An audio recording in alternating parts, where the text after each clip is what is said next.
अल हबीबी अल हबीबी अल हबीबी वल्ला वल्ला अल हबीबी अल हबीबी अल हबीबी। राहुल, अरे यार तुम हबीबी हबीबी क्यों करता है?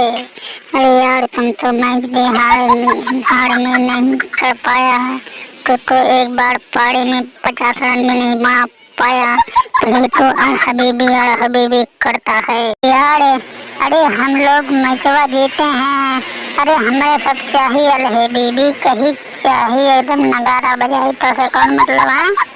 अरे जब तक इंडिया में बापूजी तब तक तोहरे सबके रहे सूजी, समझे कि ना? जे आपने देश का पावन बढ़ावा कंची और क्रिकेटर हेर अलावा तोरे सबके बच के ना इंडिया खराबे की।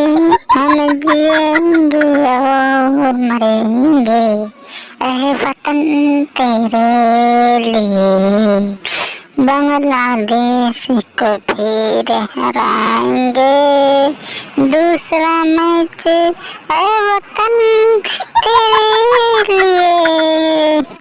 घिन्ना रा रा रा रा रा रा घिन्ना घिन्ना घिन्ना रा रा घिन्ना घिन्ना घिन्ना रा रा घिन्ना घिन्ना घिन्ना घिन्ना रा रा रा रा रा रा घप। यार पुजारा, यार तो पहले काहे ना बताया यार, इतना बढ़िया ढोल बजावत है।